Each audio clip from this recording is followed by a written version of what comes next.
Coming up on the December 3rd edition of Sports Extra, Blackjack, 21 NCAA titles for the women's soccer team. How do you spell domination? Does football make the grade? This play does, but we'll grade the whole team just in time for finals. And the men's basketball team is blazing on. All that and more. Sports Extra starts right now. From the University of North Carolina School of Journalism and Mass Communication, covering the full range of Tar Heel athletics, this is Sports Extra. Hello and welcome to the December 3rd edition of Sports Extra, Carolina's only sports highlights, analysis, and commentary show. I'm Sefia Malkai. And I'm Pat Almquist. It's been a fun first semester covering all Tar Heel sports, football, soccer, volleyball. It sure has, and today will be no different. We'll update you about all the Tar Heel teams. I'm Jennifer Brodish. And the Tar Heels won. But before the actual championship, the Carolina women's soccer team was the only squad that wasn't a 1 seed to advance to the College Cup this weekend. The Heels' quest for a 21st NCAA championship continued Friday against Stanford. Kaylee Ohai scored the golden goal during the second overtime period, sending the Cardinals home after a long and hard-fought game. Ohai scored her 8th goal of the season and her 2nd game winner of the tournament. Stanford was the 4th one-loss team Carolina eliminated. And the odds were in the Heels' favor in the championship game. Carolina's been in the NCAA championship game 23 times before Sunday, losing only 3 of those games and lifting the trophy 20 occasions. And yesterday was more of the same. The Heels won their 21st national title in a 4-1 victory against Penn State. Kaylee Ohai scored in the 2nd minute of the match. The Nittany Lions managed to tie up the score in the 19th minute, but the second half was all about the Tar Heels. Freshman Hannah Gardner and sophomore Satara Murray both scored on corner kicks. And then senior Renee Premji put out of reach with a volley. 5 Tar Heels made the all-tournament team. The ladies returned home this morning and plan to celebrate the win publicly at Carmichael Arena Thursday evening at 5:30 if you want to be there. Head coach Anson Dorrance has been in this position before. I've really enjoyed the year. These kids were a lot of fun to be with the whole time, and I really think they overachieved. I'm very proud of them. 21 NCAA titles, not bad. Actually, it's twice as good as every other women's soccer team combined. Heels 21, rest of America 10. Who's in second place? Notre Dame with 3. 21 titles, Pat. That's not bad, not too shabby at all. No, it is not. But don't think they didn't have to work for it. Take a look at this photo tweeted by UNC Women's Soccer. I'm not telling you it's going to be easy. I'm telling you it's going to be worth it. From the looks of the bottom photo, it was. That's the most dominant program in the history of college sports. Speaking of dominant programs, we have a player from one of the most dominant programs. We have senior midfielder Renee Premji with us and someone who scored a goal in the national championship game. Renee, how are you doing? Doing good. So have you gotten any sleep since Saturday, or have you just been too excited? No, I haven't gotten any sleep since Saturday. We had a red-eye flight from San Diego, and we got in this morning, went straight to class. Wow, a lot of work. As we mentioned, you are a member of one of the best dynasties in college sports, having won 21 national titles. How does it feel to be a part of that? It feels awesome. I'm so glad I came here. I mean, being from Canada, not many people go to the States for school, so I feel very lucky to come to such a great school, both athletically and academically. And not only were you on the team, you actually were able to score a goal. What was that like for you, being able to score a huge goal in a national championship game? It was definitely one of the best moments of my career. I mean, it was good to get a big win in the final, and just being one of the goal scorers felt really good too. Now, you're a senior, and we're going to be losing a couple more seniors next year. Do you think the girls that are going to stay behind are going to be able to bring home another title? Yeah, I mean, there's 10 of us graduating, but I believe that there's a good freshman class coming in next year, and I definitely think they can win more. So what are they going to need to do, at practice next year in order to bring home that title? What are they going to need to work on? Well, I mean, North Carolina is a big, like our coach emphasizes a lot of fitness, and we do that every week, and I think that's what separates us from every team, and it definitely showed in the final. So I think just keeping up with what we do every practice and definitely keeping in shape. So what are you going to miss the most after graduation? I think just one of the things that Anson emphasizes is just being like having Caroline the family, and I feel like I've developed a relationship with every player and every coach, so I'm definitely going to miss hanging around with the girls every day at practice, seeing them on campus, and just being around everyone. I think we all will. Thanks a lot, Renee. That was Renee Primji live in the studio. So they're pretty good, huh? But the Heels aren't just winning on the field. One member of the team is leading in the country in the classroom. Sophomore defender Caitlin Ball won the Elite 89 award. It's given to the player with the highest GPA. Ball's is 3.9, just a few points above mine. And she's double majoring in broadcast journalism and political science. Switching from the international style of football to the domestic style, here's a look back at all of the highlights from the 2012 Tar Heels.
That team is just so much fun to watch. I really wish I could watch them again. Yeah, it is a shame that they're not going to be, playing in the bowl game. I'm definitely eager to see them in the action next season ahead.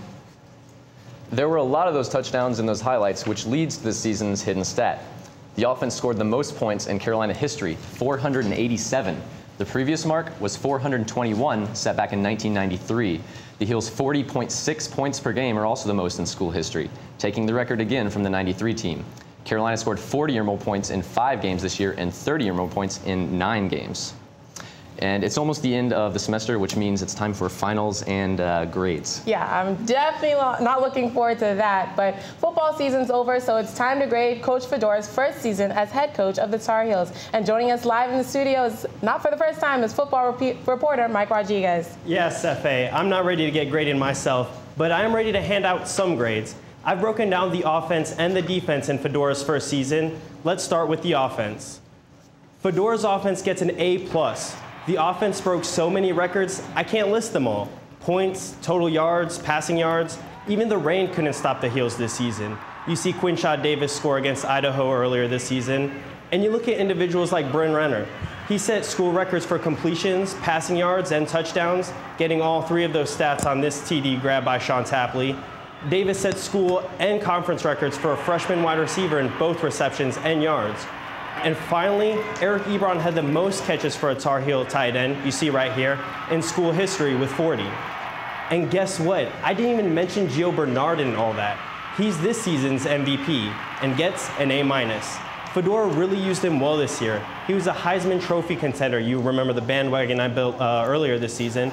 And Bernard had the second most all-purpose yards in school history, and it only took him 10 games. And that's why his grade comes down just a little.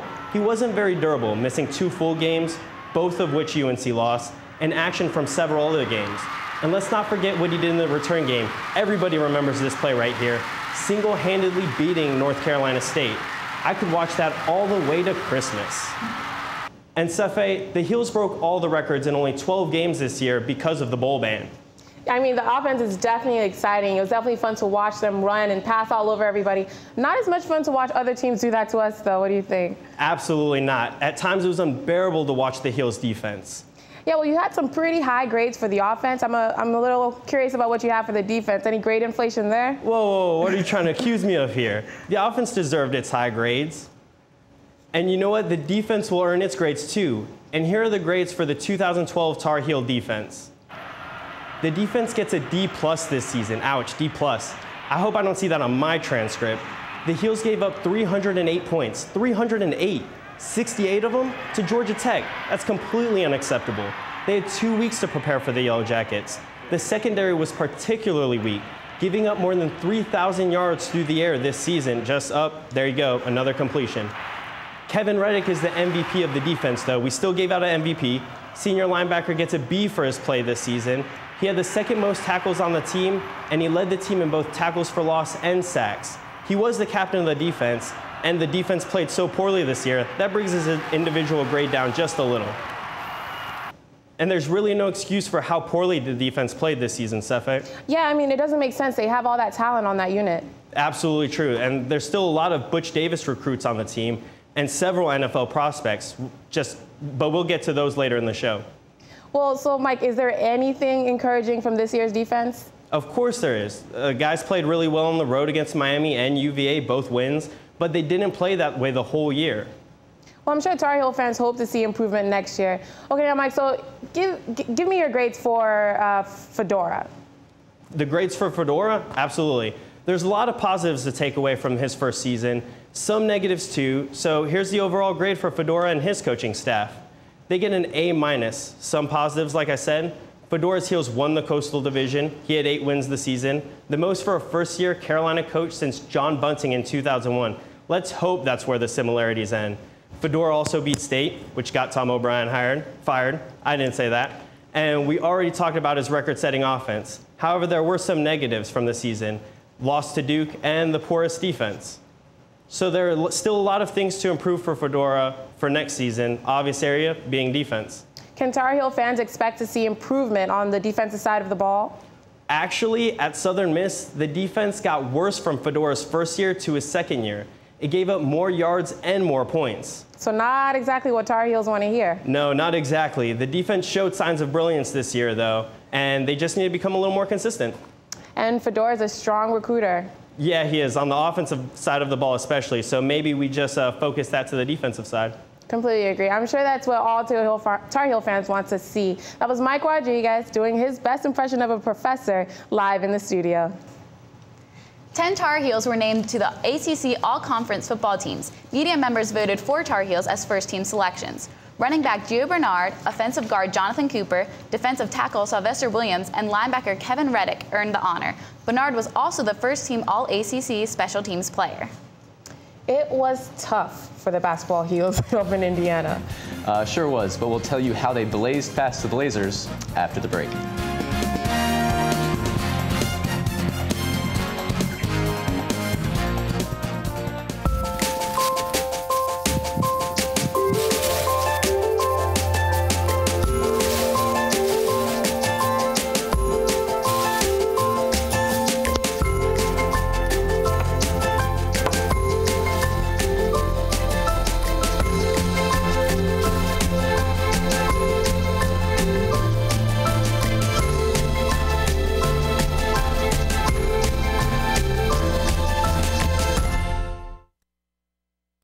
We don't win unless we work together.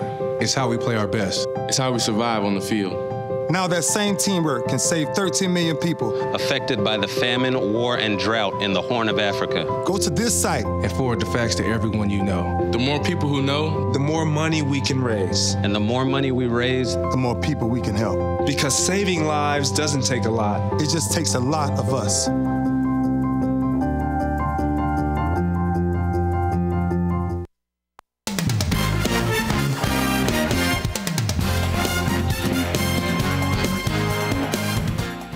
Tuesday was a rough night for the men's basketball team in Indiana, and it was a Zeller, former Tar Heel Tyler Zeller's little brother, who did them in. Early in the first half, here comes the name again, Zeller. He was a terror for the Heels, especially when beating everyone down the court for easy breakaway baskets. But the Heels have Dexter Strickland. He led UNC with 14 points. They didn't have PJ Harrington, who was out with a knee injury though, and they could have really used his three-point shooting. Because things got out of hand in the second half. Indiana's lead got as big as 32 points, and the Heels took their second loss of the season, 83-59.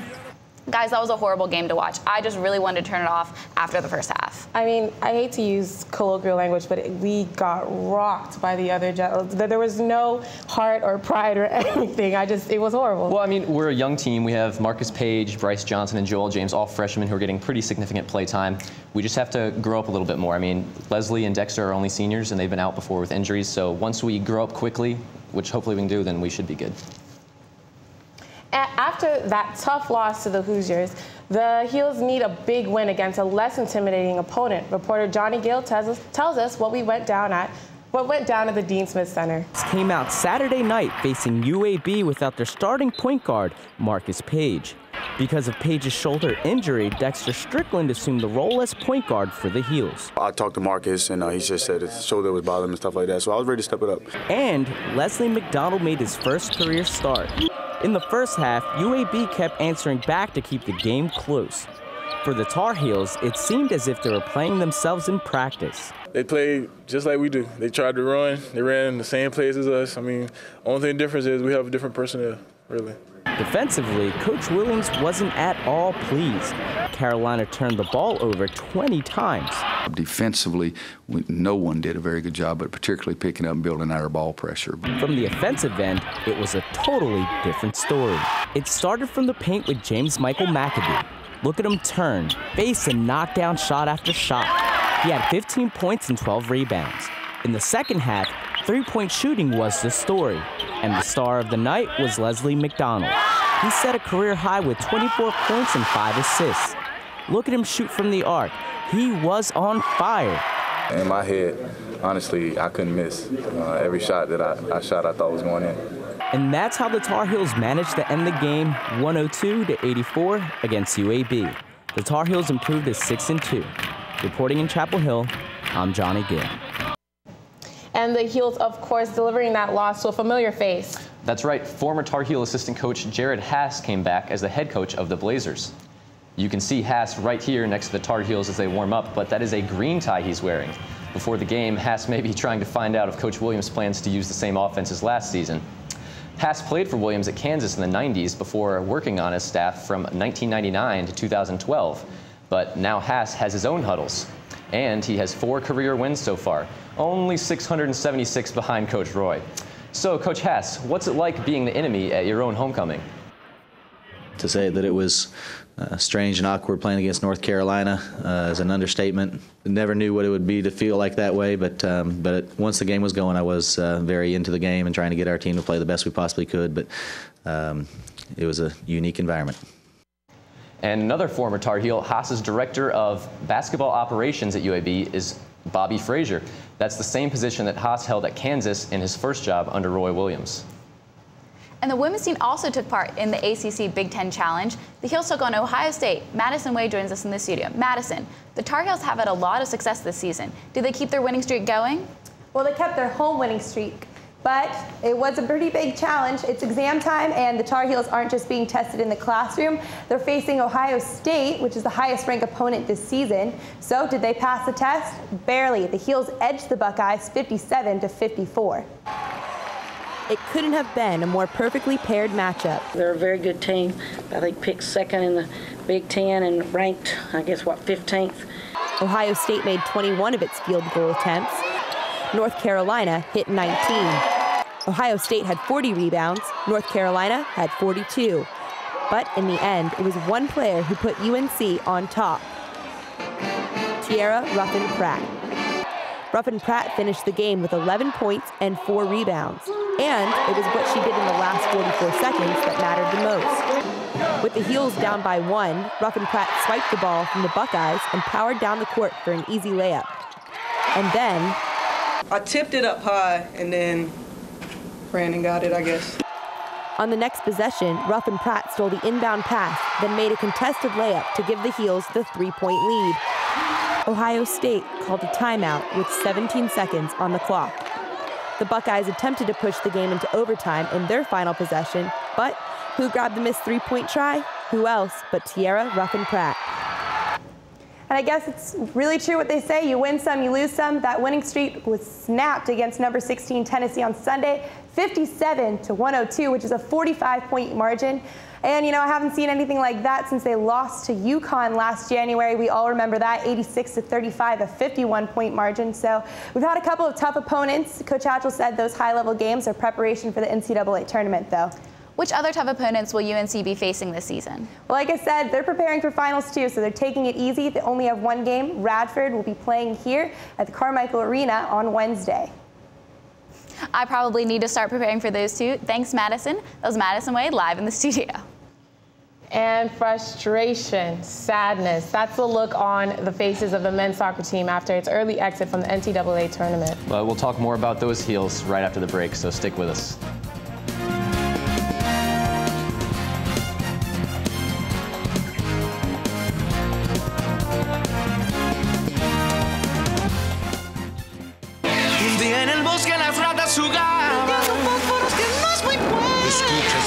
Antes de tratar. Solo tú. No juegues con fósforos, no juegues con fuego. No hay nada para un pobre conejo asustado, a un pobre ratón sin casa en que vivir. Si un hermoso bosque es lo que deseas, no juegues con fósforos, no juegues con fuego. Solo tú puedes prevenir los fuegos forestales. ¡Fuego! Oh, those boys are much too much. Those boys are much too much. We got the spirit. We're hot. We can't be stopped. We got the spirit. We're hot. We can't be stopped. We're going to beat them and bust them. Beat them. The smallest moments can have the biggest impact on a child's life. Let's get a little bit rowdy. R-O-W-D-Y. Take time to be a dad One more today. time. All those boys are much too much. Those boys. So.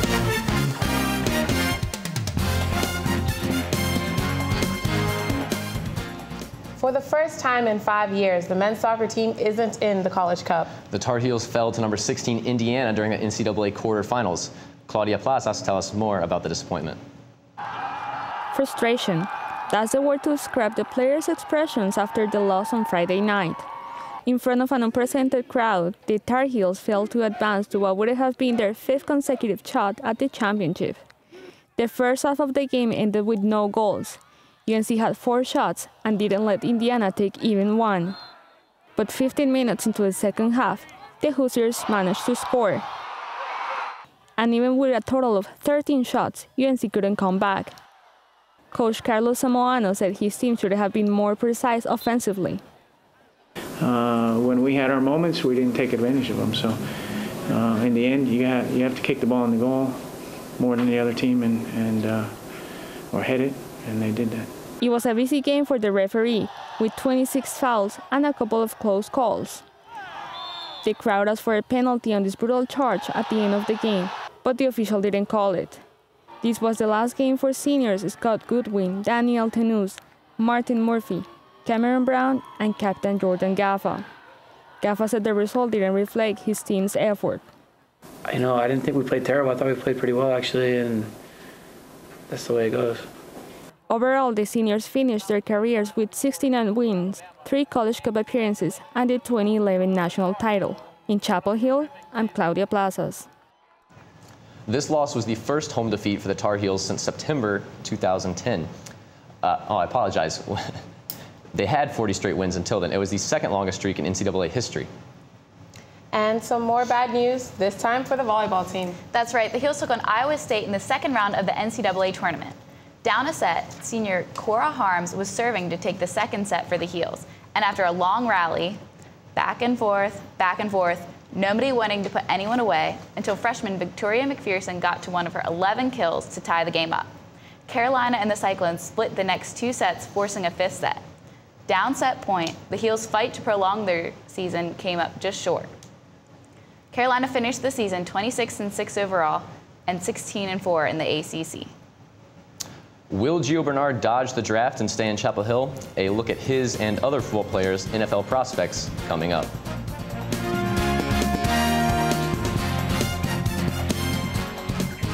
You're on your way to meet up with friends, but you can't seem to get anywhere quickly.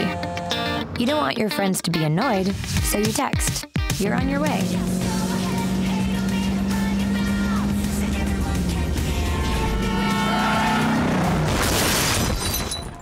"5 seconds is the average time your eyes are off the road while texting while driving. Make sure you get where you're going. So, I got this new family, and I don't know what it is about this one, but she can't seem to put down that toy all day long. Tap, tap, tap, tap. Oh, and she even talks to it. She talks to that more than she talks to him. What's up, bro? Nice shirt. Who's she talking to? Her mom? She talks to her mom a lot.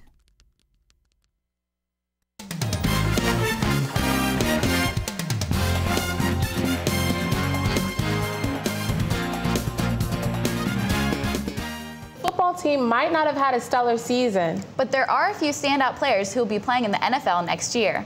Senior defensive tackle Sylvester Williams is the 9th overall prospect according to Scouts Inc. He's expected to be a late first-round pick, possibly going to the Denver Broncos. Offensive lineman Jonathan Cooper is the 11th overall prospect. He's also the 3rd-ranked offensive lineman in this year's class. Those are the only guys expected to go in the first round, but if Gio Bernard decides to make the jump to the NFL, he might be able to sneak in there. Linebacker Kevin Reddick is expected to get drafted between the 3rd and 5th rounds. I mean, guys, it's sad to say, but there's going to be no more football predictions after this. It's a shame the season's over, but we can still pick our favorite plays of the year. I'll start us off. I took a little different spin on my key play of the season. This 50-yard touchdown pass from Bryn Renner to Quinshaw Davis sparked a 14-point comeback in the second half against Maryland. Renner went out with a bang in the final game of the season. Throwing 5 touchdown passes this season, he had a career high and school record 28 touchdown passes and a career low 7 interceptions.